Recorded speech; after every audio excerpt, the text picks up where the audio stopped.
In today's episode, I have a great conversation with a friend of mine where we talk about a lot of different things from college and how to be successful as a student. We talk about fraternities and we talk about the military and if you want to join those organizations. And we also talk about finances and how to be successful with your finances and build generational wealth for you and your family. So if you're interested in any of those topics, I would definitely stay tuned into After the Music. You're about to listen to a great episode of the Laz and B Experience podcast. Within this episode, my hope is that you obtain something that will help you find your success. So grab a pen, get your paper, your favorite snack or drink, and really listen to what I have to say. I truly believe it can be what you need to get you to your next level in life. So grab a seat and enjoy the ride. And I'll see you on the other side.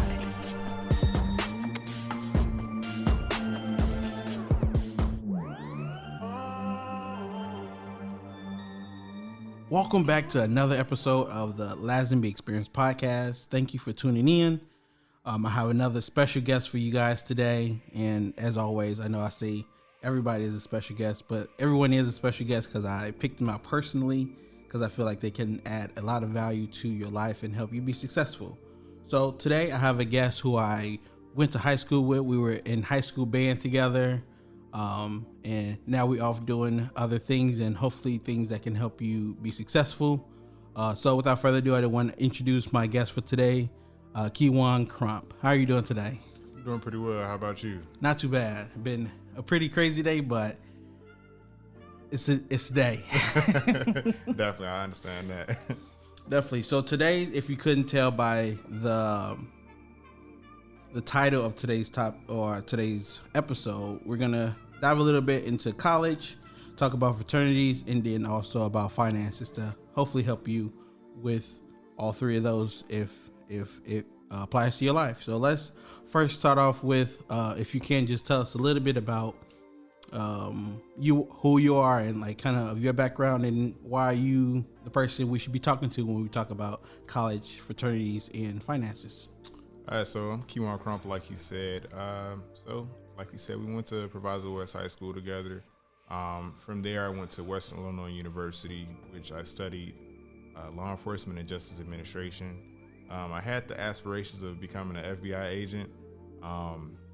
That was derailed. So ended up, studying a lot of different things, computer science being one. So that sparked a lot of interest within me. So that's how I got into the field that I'm in today, which is cybersecurity. After Western, I ended up going to the Air Force, and that's when I did cybersecurity for 4 years. And then after that, when I left, I went on to the field and started working for the VA at Hines. I know you just told me, I don't know if you want to say your new job that you just got, but you just got a new good job that I think is good to also talk about. Yes. So I just got an offer at Northrop Grumman. So it's funny because we were talking about it, and he did internships there as well. So that's a small little connection, but yeah. So I did internships in a high school program, but yeah, okay. I do have a small connection. But I think that's a great job, a great company to work for. So congratulations on that. Thank you. Yeah. So I hear a lot about, the employees really loving the job and they stay there for the long term. Yeah. Companies like that definitely have a lot of good employees who stay 30, 35 years. Like I have a couple mentors that work there, and like he retired after working there for like 30, 35 years. So wow. If that's what you want to do as far as like a career, and then they also, of course, especially a lot of engineering companies or defense companies, they have a lot of room to grow, and a lot of like if you want to move around, you can definitely do that too. So there's definitely a lot of that if you are looking for that. Definitely, yeah. So I'm definitely looking forward to staying there for the long term. So yeah. Sounds like a good place for me. So let's start off with talking about college, and just tell us a little bit about your college experience. So I'll say freshman year, got dropped off by my parents, and that first night I was exploring and met one of my good friends, Cheval. So she took me to my first like frat party or social or kickback, whatever you want to call it. After that, it opened me up into the the social life of college. And then on that first Monday, classes started. Everything was smooth from there. Stayed at Western for 6 years. Did my bachelor and my master there as well. Did you get your bachelor's and master's in the same field? No. So I got my bachelor in law enforcement and justice administration, and then for my master, I ended up getting that in communication. So from that point, I'll say freshman year was the best year. All of the parties, getting used to seeing different people, meeting different people, different backgrounds and things like that. Very interesting. So after that, it was a breeze. I think I ended that year with like a 3.6 GPA. Okay. So it's always how you start, because that sets it up for the rest of the years. Yeah. Because if you start off bad, it's hard to catch up, and try to graduate. It's easy to get a 2.0, but to get that 2.0 back to a 3.0 is like the hardest thing in the world. Exactly. Yep. Because you got to get that 4.0 next year to get that 3. So, So stayed there for 6 years. I was active on the Black Student Association, Minorities in Blue. Did you take on any leadership roles or anything like that? Oh yeah. So I was a part of a lot of different. I held a lot of leadership positions with the Black Student Association, the Black Student Summit. What else was I part of? The Blue Key Honor Society. There's so many different organizations I was a part of, and of course, my fraternity, Alpha Phi Alpha Fraternity Incorporated. So, held leadership positions in pretty much every organization I was a part of. So, it was pretty cool. Were there any times where you felt like you wouldn't go make it, or you want to drop out, or like it was just tough, or anything like that? No. Because college was so fun, I knew I had to do what I had to do to stay where I was at, if that makes sense. So I enjoyed it so much that I didn't want to leave. But I knew I couldn't stay longer than I was supposed to, because you got financial aid, you got people who stay there giving the institution a lot of money that they're not supposed to be getting. You go there to get the education, not to have a good time or, so have a social life. Were you able to get scholarships and grants and stuff like that outside of FAFSA?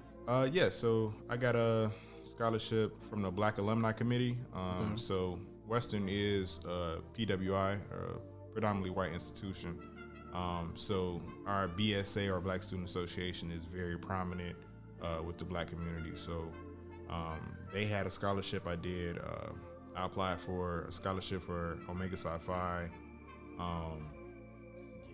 And when you get over a 3.2 GPA, you automatically get a $200 book stipend. So that helped out a lot because books can get very expensive. Yeah. So along with that, the leadership positions I had, they paid as well. You get a stipend for those. Okay. So I feel like that's a reason why a lot of people did the leadership positions, but it definitely helps out. So, and the reason why I want to ask that, because I feel like a lot of people can take that and use it as far as like helping them find the money that they also need for school. Now, every school is, of course, not the same, where if you have a leadership position, you get a stipend or anything like that. I mean, some of them might be the same like that, but it's good to even be able to get in that leadership position, because you're also going to be networking with a lot of people who have access to other people who can give you funds to go to college. So definitely, if you're going to college, I'm not saying you have to go to college if that's not something you want to do, but if that's a part of your plan to be successful, whatever you're trying to be successful in, taking on those leadership roles will definitely help you, not just put on your resume, but also get you connected with people who can help you further your career and potentially find money for school. Definitely. So another thing I'll say about like funding, because funding is a huge part about going to college. You need the funds to, register and things like that, pay for room and board. I will say the military is a great tool. If anybody's interested in going to like the reserves or the National Guard, you do your 1 weekend in a month and 2 weeks throughout the year. They pay for your schooling and they pay you to go to school. It's a no-brainer, you know. So yeah, I definitely would recommend that to anybody who like has a hard time finding funding. The military is the military actually wasn't on our like list of things to talk about, but I think it can definitely help somebody. So, I mean, what are some qualifications it would take to get in? You said the Army Reserve, or what was it? So I was a part of the Air Force, but the Army, the Air Force, let's see, the Marine Corps, like all the different branches have, you know, what's called the GI Bill and tuition assistance and things like that. So, what I would recommend, I'm not trying to push the military on anybody, but if you're having a hard time with money, it's the way to go. And they'll pay for you and pay you to go to school. So, yeah.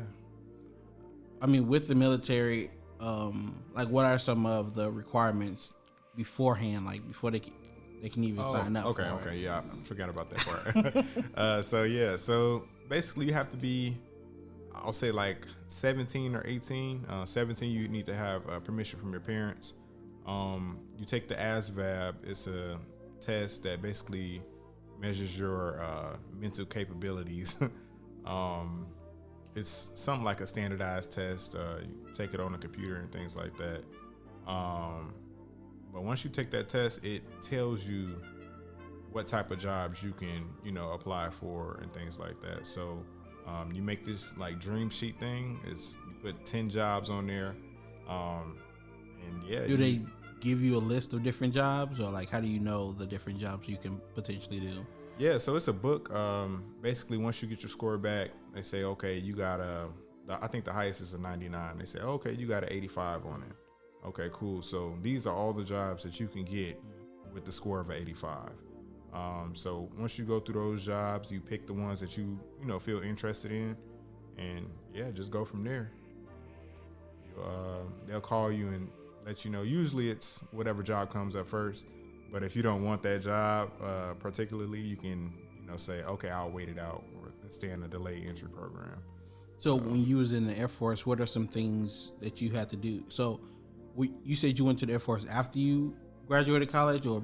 Yes. Okay, so after you graduated, did they still, like, did you have any loans that you could have had paid off or anything like that? So with the Army, they will pay your student loans. But with the Air Force, unfortunately, they didn't. Because the Air Force is like one of the like quote unquote premier branches. And we kind of get spoiled in so many words. But once you get in the Air Force, they have what is called the SCRA, which caps how much interest you have to pay on like credit cards and things like that. And they helped out a lot, throughout college too, because you running up credit cards and things like that. So capping that interest definitely got me out of debt. But yeah, they didn't really pay for the student loans. They did provide tuition assistance. But if you have like crazy student loans, I would definitely recommend like the National Guard, Army National Guard. So yeah. What are some things you did with Air Force? What you mean?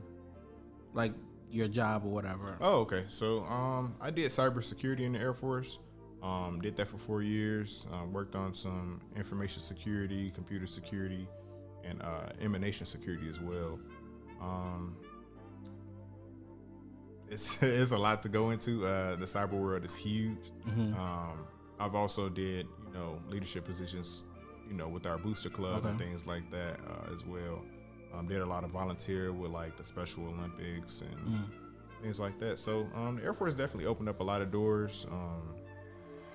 Was able to get my hands in like a lot of different pots. So, did they do a lot of training too, I guess, for each job? Because of course some jobs you don't have the skills before you get there, especially if you're 17 or 18 years old. So like, how was that process like training? Okay, so as long as you have like the mental aptitude from the ASVAB, it's pretty simple. They send you through basic training, which is like 8 to 9 weeks, and then after that you go into your job training, which we call the tech school. After tech school, they teach you, well, during tech school, they teach you everything you need to know about your job on the basic side. Once you actually leave tech school and you go to your first duty station, that's when you get opened up to the big world, and that's when you have to put those, things that you learned at tech school to use. And to be honest, everything I learned in school was nothing like what happened in the real Air Force. So, I think that's pretty much with any job, though. You learn training, but when you actually get in your job, it's a little different. So going back to college, for those who might be on the fence about going to college, like they're about to graduate high school or they're a junior and they're not for sure if they want to go to college, or even if like what major they will want to major in, like what advice would you give to that person to either choice, if they go to college or if they don't go to college? So one thing I would say is if you don't feel comfortable going away, go to a community college. So like in our area in Proviso, we have Triton. Triton has amazing programs. Go there, see what you like, see what you dislike, and use that associates, go get your bachelor, go to like a major university or wherever you feel comfortable going. Me personally, I wanted to get away from home. So I wanted to get about at least 2.5 hours away, so people can't just pop up on me, So Western was about 3.5 away from the Proviso area. So yeah, that's why I ended up going there. Plus their criminal justice or law enforcement program was the best in the state. So, but yeah, if you're on the fence, definitely community college, and then you have like things like a trade school as well. Yep. Man, like plumbers, painters, they make a killing. Yeah. So truck drivers. Oh yeah, your CDL make you a whole bunch of money. So it's a lot of different routes you can take if you're not ready to go to college yet, but you want some income, So yeah, it's a lot of different routes. Yeah, I would definitely go to a mentor or go to an advisor that you trust and ask them what are some pros and cons of going to college, or what are some other options outside of college, just so you can get an outside view, and ask them what do they think is best for you, because hopefully it's a person that you trust and somebody that's seen you throughout your high school career and kind of knows your strengths and your weaknesses and kind of help you, guide you, and figure out what you should do with your next part of your life. Because so I went to community college after I went to a 4-year university, which is kind of backwards, but I had an advisor who helped me figure out what school I should go to after I got my associate's degree, and that school I was not thinking about beforehand, and because of her I was able to get to that school, and then I also got some extra money to go to that school. So definitely go to people who you trust, whether it's an advisor that you're assigned because you're in high school and all high school students have to have an advisor, or maybe it's a teacher that you trust or someone else in your life that you trust. Definitely go to them, and you can definitely ask them about what should you do for your next stage in life after high school. So I definitely think it's interesting. You said your counselor, you were talking to her. So I feel like the people I talked to in high school were Mr. Baker. He taught African American history. I feel like that name. I remember that name. And Miss Mass, she taught geometry. Okay. So I talked to them too, because they were black teachers, and I felt comfortable. They were also a part of a fraternity and sorority.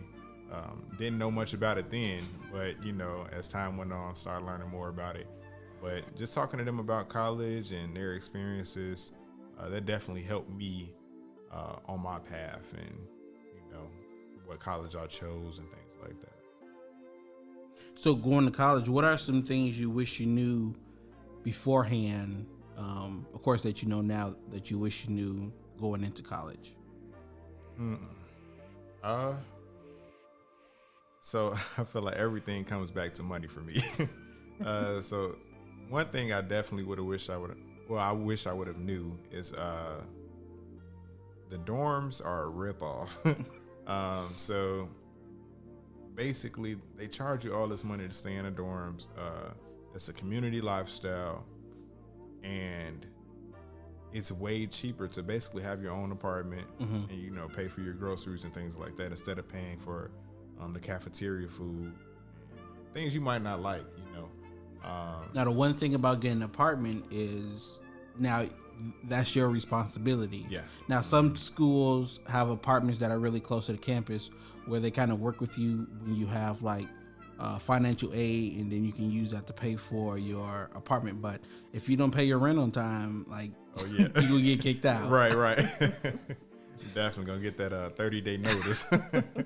So I feel like Western's apartments, they were really lenient with us though. I know some people who didn't pay for months, saying that they were waiting on their refund check and all types of stuff. So I feel like they're a little bit more understanding than let's say like me being a landlord here, and I have some grown tenants and they don't pay their rent on time. Now I have a problem. So yeah, I think that's a big difference. When you're in a college town, they're definitely a little bit more lenient with the students, and they know they need somewhere to stay. Hopefully you have roommates, and with roommates that hopefully makes things even more cheaper, where you're only paying a portion of the rent and a portion of the utilities and that kind of thing. So definitely it's an option, but there's of course pros and cons to both. But if you do want to stay on campus and live in the dorms, there is a good option to be. It's called, some schools call it RA or residential advisors. Northern Illinois University, the first school I went to, called it CA's community advisor. But those positions, if you are chosen, they usually come with free room and board, and they might give you like a small stipend throughout the each month. So definitely, if that's something you want to do as far as still live on campus, which I mean, again, it's a pro and cons to everything. You're close to all your classes. You don't have to worry about like paying rent. Like every month, it just comes out your tuition and everything. So definitely look into that if you're looking to stay on campus, but you want to be cheaper. That's a huge plus. I had a few friends who were RAs, and they liked it and they disliked it because you're essentially a babysitter now for the rest of the college kids on your floor. So writing people up, make sure they're not like smoking in the dorms and things like that. So it's good and bad. I was a CA or RA for I think 2 years, and like he said, with everything there's pros and cons, and it was definitely a good leadership position to learn a lot from. I put on some great programs, or the other CAs put on great programs where you can invite your residents to.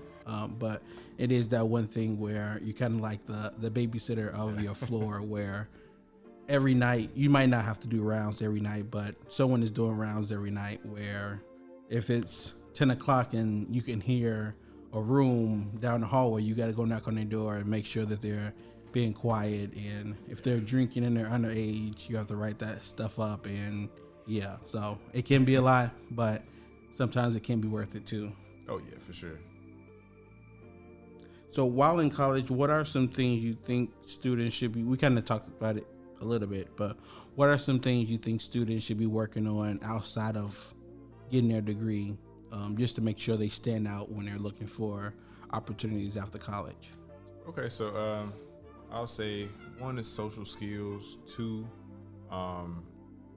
doing work on the campus, so like different jobs and things like that, if you can manage it with your school workload, and then just having a job to have a little income.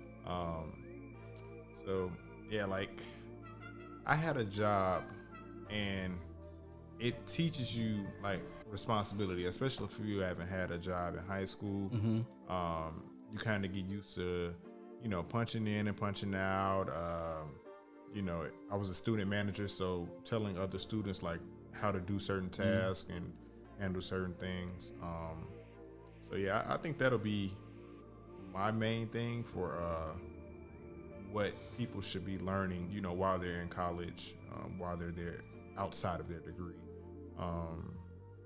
Yeah, social skills is huge though, especially right now. Everybody's in their computers, phones. Can't have a simple conversation with some people, So yeah, definitely. I think the social skills, the job training or grooming, the job grooming is the two big things that I'll say. And then going along with social skills, another thing is great to have is like college is basically a big networking environment. Like it's probably the easiest place to network and build your network and connect with mentors or mentees if you're at that level. So definitely make sure you're like joining organizations, being leaders in organizations, looking for mentors that are students maybe a grade or a couple grades above you, or professors or staff at the school, or the advisors for different organizations, because some things a degree might not be able to get you. Where if you're networking with people and you're building those relationships, they might be able to get you in the door. Like, of course, the degree is good and is definitely useful, but sometimes having the right person in your life can get you a little bit further. About who you know. Yeah. They can definitely open up some doors for you, And like you were saying, talking to different professors and stuff like that, these are the people who are going to write your recommendation letters. Yep. Who you can use as your references. I've used several, administrators and professors and things like that for references. So, especially if you coming straight out of college, you probably haven't worked at a serious job. You can't say, "Oh yeah, my supervisor, at this company, is my reference." No, you got to use your professors, people who know your work ethic and things like that. So, definitely help out talking to your advisors and professors and things like that. And then I would say one other thing you should probably do is, if you can, get internships, whether hopefully they're paid, but if you can't afford to do one that's not paid, that experience would definitely help you. And again, that's also building your network. So after you graduate, you can potentially work for that company and get paid at that company, or you can get a job at a similar location or similar like field. Yeah, and they can. I was gonna say, like 9 times out of 10, if you're doing good at your internship, they're gonna offer you a job, especially if you already graduated and you work in an internship right after you complete your 4 years or however many it take you. You do good there, they'll keep you around. And they're not looking for you to be perfect or you to know everything. Like, they're looking for people who want to learn, who's looking to grow, who can ask questions, who can on time, who do what they say they're going to do, who know how to communicate, whether it's through email, through phone call, through face-to-face. So those are things that you can definitely learn, whether on the college campus or within the internship. So you talked about a couple times of being in the fraternity. So first of all, what fraternity are you in again? I'm part of Alpha Phi Alpha Fraternity Incorporated. Okay, so what are some things that you have to do in order to even join that fraternity? Okay, so basically I had to be a sophomore, so you have to have a certain amount of credit hours in college. You have to have a good GPA. Well, I guess it depends on per chapter, but for the national fraternity, you have to have, I believe, a 2.5 right now. So if you don't have that, you got to work toward getting that. What are some other requirements? You have to be registered for, I believe, the selective service. There was some other things too that I had to do. You have to go through physicals and things like that so they can, basically understand how well you are, physically and things like that. Do they have the requirements anywhere, like online or somewhere? Oh yeah, so the requirements definitely online on the national website, but every school has a different chapter. So every chapter has their own, okay, we like all of our brothers to have a 3.0 when they come in, not just the bare minimum 2.5. So yeah, it depends, on what chapter you join and things like that. But so I think that were pretty much the requirements. And go to the informational seminars. get to understand who the chapter is and who the brothers are in that chapter. Talk to them about their fraternity. Get to know who they are, and what they stand for. So, what made you want to be in a fraternity, and then in your particular fraternity? So pretty much, I saw two of my mentors join a fraternity while they were in college, and once I saw them join a fraternity, I ended up doing my own research. So with Alpha, I saw all of the notable members who were a part of the fraternity. One being Dr. Martin Luther King Jr. Okay. It's he's he's the head honcho of all black men in history.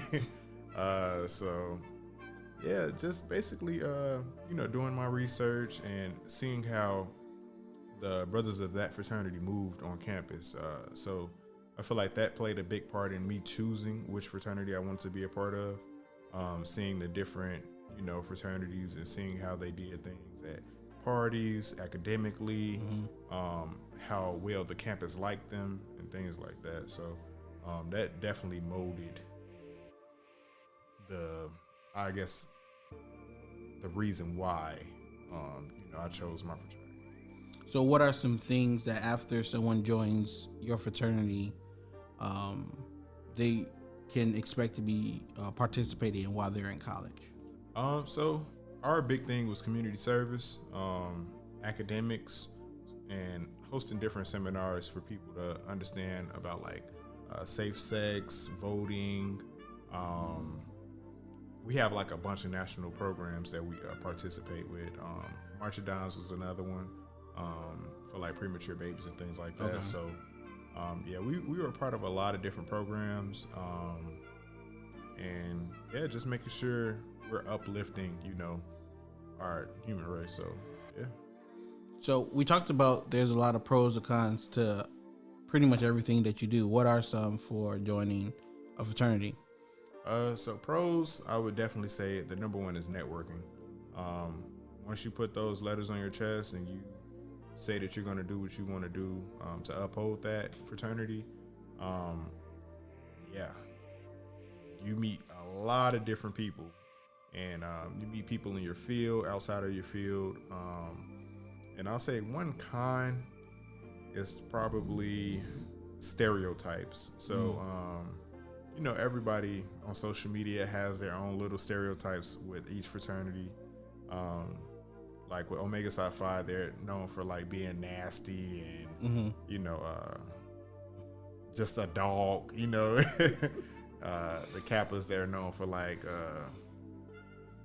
playing women and things like that, being the pretty boy. But one stereotype I did like about the Alphas is they're brainiacs and they're smart. They're nerds. And it's okay, I'll take that stereotype, but I didn't want to take the other ones. So that's another thing that kind of molded why I wanted to be an Alpha too, because I could take a nerd stereotype, but I don't want to walk in the door and somebody see, oh, he's this, so he must be like them, But if I'm walking in and they say, oh, he's an Alpha, he must be a nerd. Cool, I'll be a nerd, But yeah, pretty well balanced. We got the social life, academics, and yeah, we do what we do. So I'm a part of. I think I said this already, and I'm pretty sure I said it a lot through other episodes that I'm a part of an organization called NSBE, National Society of Black Engineers, and we have conferences every semester. Okay. And that's what we do, a lot of building our network and getting careers and internships and that kind of thing. Do fraternities do similar things? Oh yeah. So we have a national conference, and then we have regional conferences, and then we also have district conferences. Okay. It's pretty much a big networking event. They host different sessions, to basically uplift and better each other. So they can get costly, but hopefully if you have the funding to pay for you to go for housing and all of that type of stuff, it's usually a weekend long of events, and yeah, it's a good time. So it's huge with networking, because meet and see all different types of brothers of your fraternity, and sometimes people that you know that you didn't even know were a part. So yeah, it's a good time. So now that you graduated in your career and everything, what are some things that that you do within your fraternity that also impacts your life right now? So I'll say one event that I was a part of is basically molding our youth to be better than what we were when we were coming up. So it's all about the next generation. You want the next generation to be better than your generation, because things are getting bad. So you try to mold the people that you can get in contact with and touch, so they can be better than you were.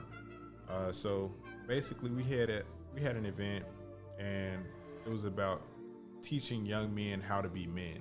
A lot of guys probably come from a single family household with their mom being the head honcho. So just teaching those young guys things that we wish men would have taught us. Especially since I was raised by my mom as well as a single mother. So things that I wish I would have known before I start, getting involved with women and doing different things I had no clue about. So teaching them and breaking that embarrassing factor, because of course young guys, they don't want to talk about it. Having crushes, getting erections and wet dreams and things like that. It's real uncomfortable. But just telling them we went through the same thing. It's natural. So that was one of the events we had. I can't think of the name of it to save my life. The actual name of it. But was it like in this area, or was it near your school? Like, where was it? Yeah, so actually a chapter, Rosetta Lambda, I think they're out of Maywood and Hillside. Okay. So we had the event it was in Chicago though. It was, I think it was like Central and Madison at a church over there. But it was a lot of proviso kids, and that was just the meeting location that we had it at. Yeah. So yeah, it's pretty cool, especially for kids in this area. So kind of moving on to our last kind of topic for this episode, which is finances. What are your thoughts on like loans, whether it is student loans, personal loans, mortgages, and all that kind of stuff? So I'm a big fan of OPM, and it's other people's money. Okay. So for example, mortgages. If you have the funds to pay off a house, by all means, do what you do. But if you can, let's say, house hack, for example, is when you stay in one unit of a multifamily property and you have tenants in the other units. They pay for your mortgage and they give you money on the side too, because once all of the rent is collected, you pay your mortgage, you have that left over. So that's kind of what I'm doing right now. I have a tenant, and yeah, I don't. So this is your building right now? Yeah, this is my building. Oh, that's crazy. I'm gonna have to talk to you after this. Yeah, definitely.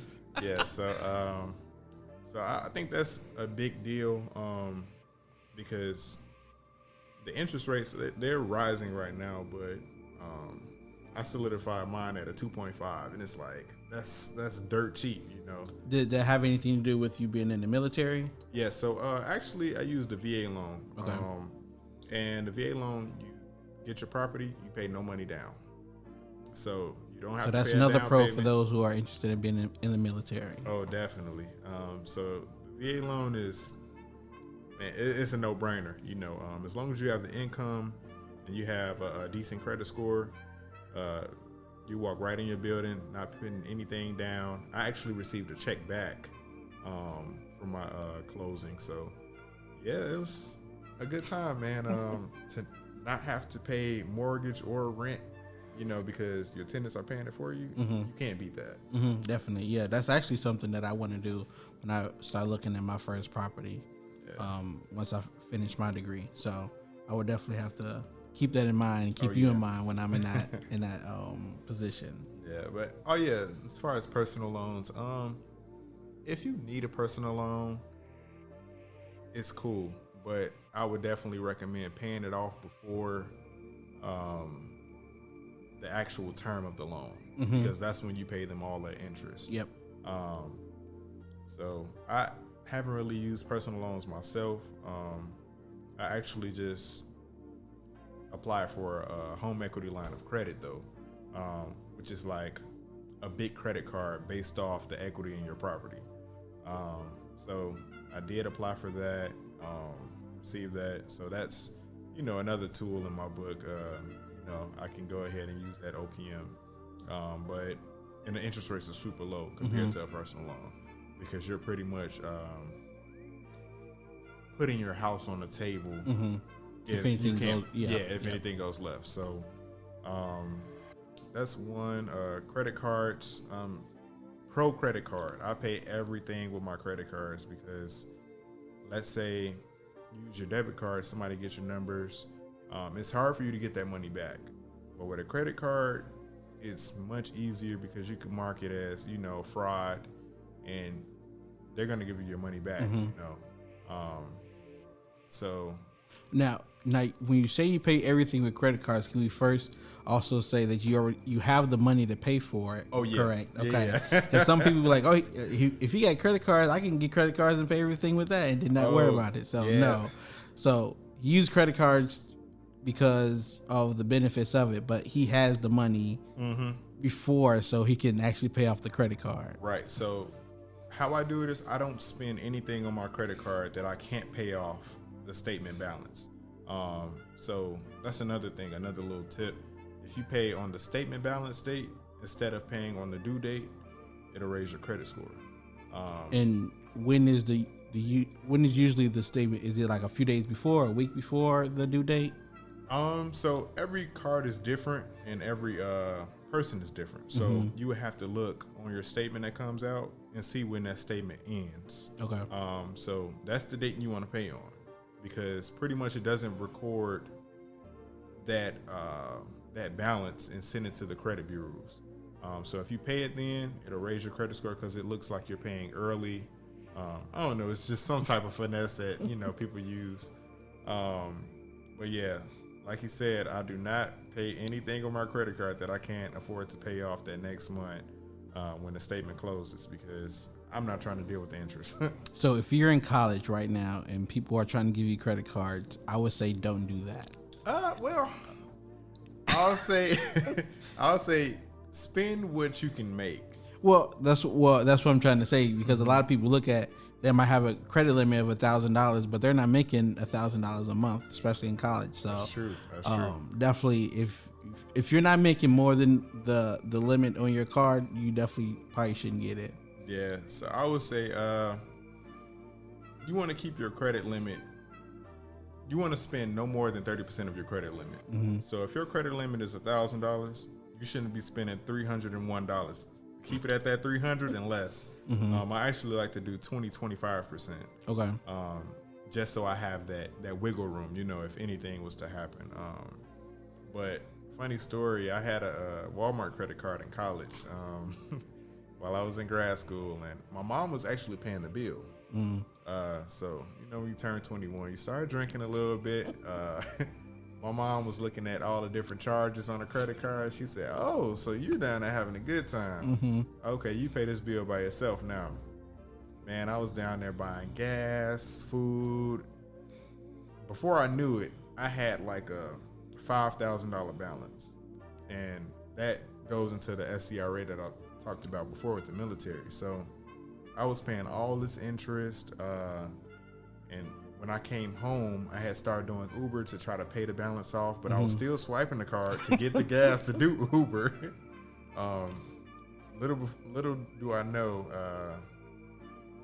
I got a $7,700 balance. Yeah. So I'm paying the monthly payments, and luckily, when I joined the Air Force, they cut all of the interest. So the balance went from like $7,700 to like $4,000. Because most of it was interest. You get a credit card, it's like 19-20% interest. I was going to spring break on my credit card. I was doing a lot of stuff. But and I'd be looking at students like, how are they going to all these places for spring break? And I'm like, I'm a student too. I'm not making this money. How am I not being able to go? Yeah. But I mean, that's what a lot of students do. Like, I can pay for it later. I do think about it later. Where later you're going to be paying a lot more than what you originally paid. So that trip was $1,000. You're going to end up paying $4,000 for it later, you know. But you had a good time. But was it worth $4,000? Exactly. You know? Yeah, so it's and another thing about credit cards, I would say my favorite thing is the 0% interest for like 18, 12 months, and the cashback rewards. So that's another reason why I use my credit card for everything, the reward points. It's phenomenal. You can use that for travel. You can cash it out, get the cash back.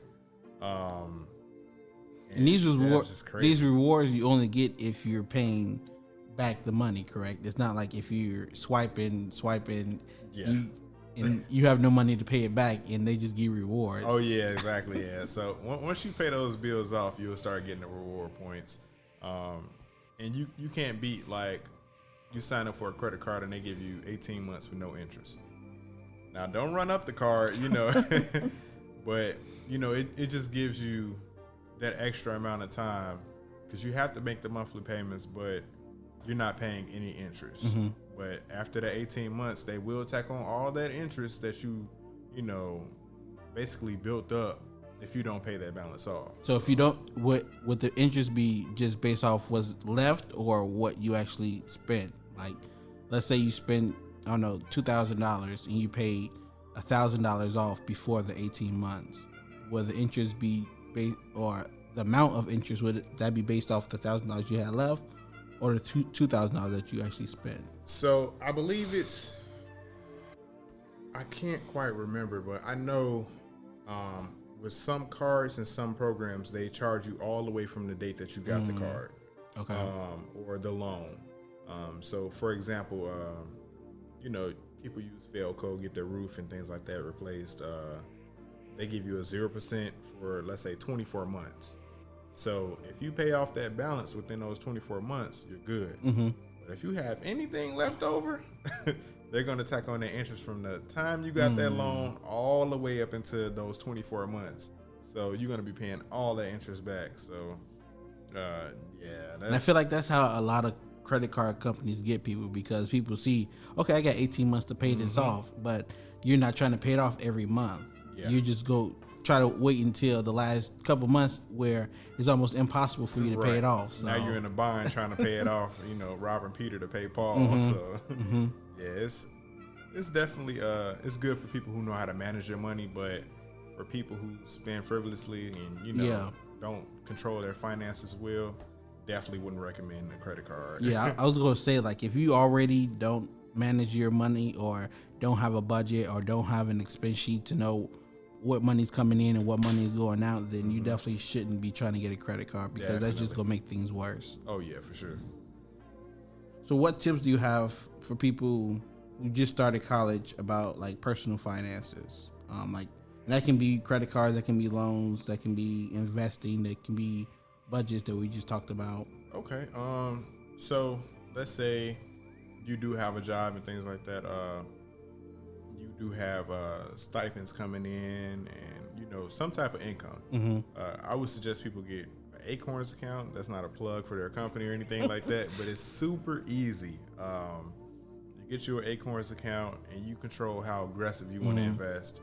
I would say if you're young, invest as aggressive as you can, because you have a lot of time and the market will, you know, go up and down, but it will bounce back. And the market gives you more than 10%, you know, on an annual return. So I would definitely recommend people get an Acorns account.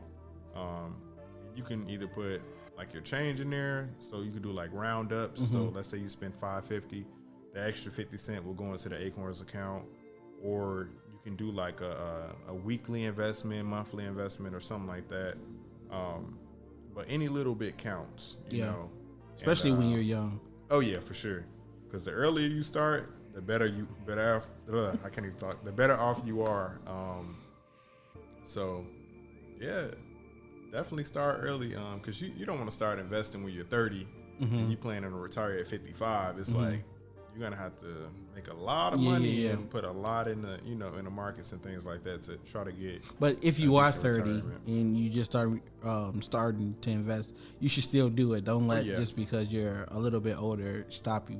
Just because you might not make as much as you would have if you started younger doesn't mean you can't make anything. So start where you are and like go from there. Yeah, might just want to I'll say invest a little more heavily as opposed to someone who started when they were 18. Yep. So it's never too late to start investing and getting your money right. Get a budget and try to set something up where you're not spending all the money that you get in. Because you don't want to be a check away from homelessness. Exactly. You don't want to live paycheck to paycheck. And I don't know when these episodes are going to be out or like what order they're going to be out. But I actually have my very first episode that I ever put out is about budgeting, and a budgeting tool that I created that I use. It's updated since then. So if you ever want like an Excel sheet with to help you keep track of your funds and everything like that, you can definitely reach out to me with my email lasnbyexperience@gmail.com. But I also have an episode this season where I talk more about budgeting and like how to go through that process and actually how to start your budget and keep track of your budget. So stay tuned to that for that episode if it hasn't come out already. So cool. That's what I have about that. And while we're on the topic of budgeting, I found it interesting, the 50-30-20 method. So 50 is like the needs. You use that 50% of your income to pay for your needs. So like housing, cars and things like that. And then the 30% is wants. So it's 30% on whatever you want to spend it on. So if that's going out to the movies, video games or clothes, shoes, things like that. And then the 20% is investing.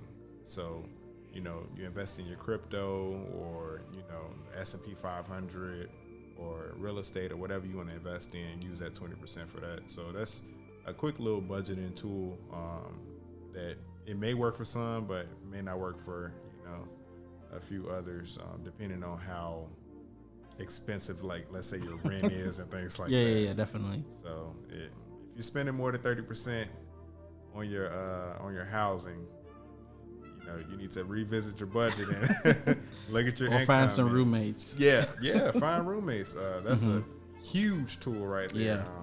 Might be a little uncomfortable, but And I have an episode, I think last season, where I talked about how to pick a roommate and making sure that you have someone who you can actually live with. It's not just about someone who's your best friend and somebody you can literally live with, because like your best friend can be your best friend outside of your home because y'all don't live together, but as soon as y'all start living together, y'all can be like the worst of enemies. Definitely. It ends a lot of relationships. Definitely. So like I said, I got an episode about that if you're looking to getting a roommate. But are there any other tips that you could give? I mean, is there any new tips you can give to someone who is about to graduate college when it comes to finances versus someone who's like just started their college journey? I would definitely recommend house hacking.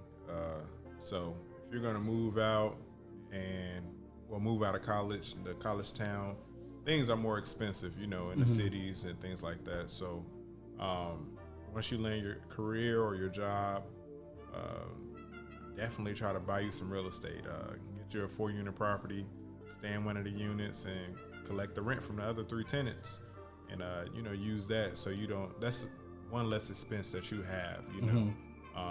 And housing is a big chunk of the income that we get. So I definitely recommend the house hacking. That's probably the best financial decision I've made in my life. So another thing is about 401ks. I hear a lot of mixed reviews about 401ks. So what are your thoughts on that? So I would say if your company is matching, so a lot of companies match percent for 3-5%, percent. yeah. if they're gonna match, I'll invest, up to the match, whatever you feel comfortable, and then, allow them to, match you or whatever. So let's say if I put in 5% and my company is gonna put in 5% too, cool. I'll cut it at that, and then I'll do all my own investing on the side, using like TD Ameritrade or Charles Schwab or something like that, where I can have direct access to my money, because 401ks, it's good, but you can't touch that money until after a certain age, or you'll get penalized. Some 401ks have where you can get a loan out, but others is like, touch that money, Uncle Sam is gonna get you with those taxes. So, I mean, what are those other options you were just referring to as far as like outside of a 401k? So like Acorns, TD Ameritrade, Charles Schwab, and other companies like that. It's different investment is it tools. like what? Is it like a IRA or Ruth IRA? Are you talking about those, or are you talking about something different? Oh, okay. So they do have some Roth IRAs, but I personally like to invest in the S&P 500. Okay. Just for people who don't know, what is the S&P 500? Oh, okay. So it's like the top 500 companies in the United States. So the Google, Apple, Microsoft, Tesla, all of those are a part of the S&P 500. So are you investing in each of those companies individually, or is it like a group all together? No, so I don't invest individually, because if that company tanks, there goes my portfolio. Yeah. So I do invest in what's called VOO or VOO, or they even have SPY as well, SPY. It's different stocks, and it's comprised of all of these 500 companies. So I put my money in VOO, and I just have it. I have monthly monthly deposits going toward it, and then I just let it sit. And what I do is, it's called dollar cost averaging. So even if the market is up or down, I'm still putting in the same amount of money. If it goes down a lot, then I take some extra money and put it in, because it's gonna go back up. So that's pretty much what I do, because let's say you put in a lot of money when it's up, it goes down, and then you stop investing, you're going to miss out, and then you have to wait till the stock market recovers. And so I just keep it consistent, put in a monthly payment, or not payment, but like a monthly deposit. And it's been working well for me. So it seems like you have like a really good grasp on your finances and building wealth for you and your family. What are some things that you wish you would have known before you started, like with your own personal financial journey? So it's risky. So do not put in any money that you can't afford to lose. Because if it's going to make or break you, you definitely don't want to invest it. You need to be comfortable with your investing, because like right now, if the market tanks, it's going back up now, but about, I would say 2-3 months ago, it went down really bad. So if you got your life savings in there, and you can't like you lose your job or something like that, you're gonna be messed up. Or if you're like about to retire and it went down. So that's another thing. So the closer you get to retirement, the less aggressive you want to invest. So you want to start moving your money from stocks to more like secure things, like high yield savings accounts and things like that. So unless you just have the time to retire and then you want to see what the market do, that's up to you. But me personally, once I get a certain age, I'm going to start being more conservative with my investing. Yep. So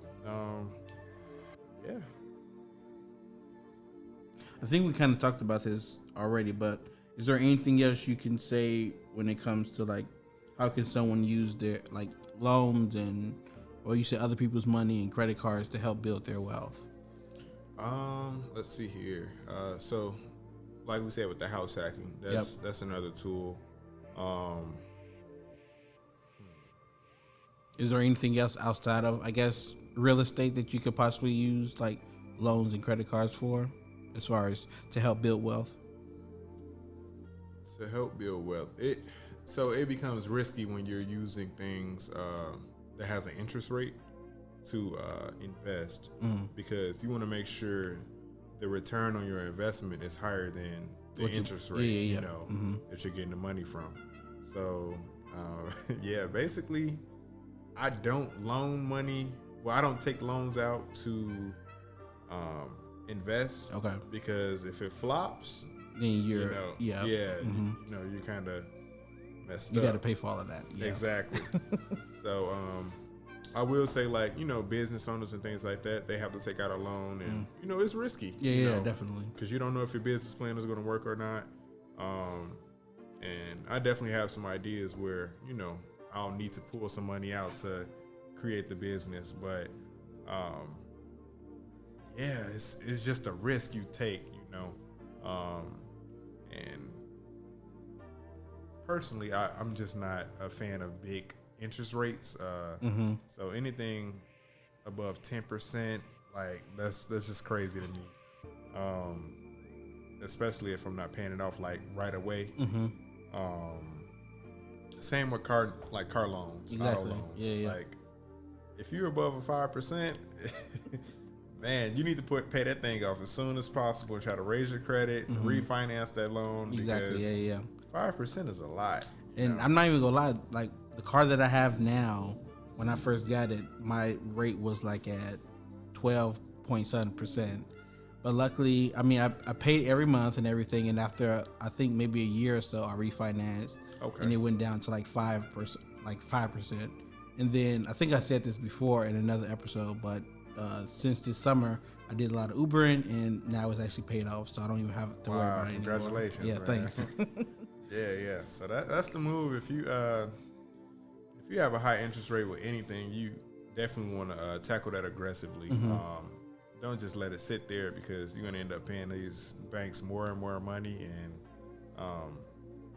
another thing. So credit unions over banks. Yeah, definitely. And that's what I actually switched to. Like I had it with a bank, or I had it actually with the car dealership or whatever, and then I switched over to a credit union. Yeah, so credit unions are the way. Especially like you said, you applied in that car dealership. They're gonna get you every time, because every extra percent goes to their dealership, and then they give you, what the bank wants to give you. So the bank can be offering you 4%, but if the car dealership offers you 7%, they get that 3%. And they get paid from these banks and things like that. So if you go directly to the bank, get your finance, and then go into the car dealership, good to go. Because you're always going to get a better rate with the credit union. It's for the people. The banks are for profit. So Yep. So we talked about a lot this episode, and before we end, I do want to ask you: is there anything that we may have missed, or anything that you want to bring up before we end this episode, when it comes to any of the topics that we talked about today?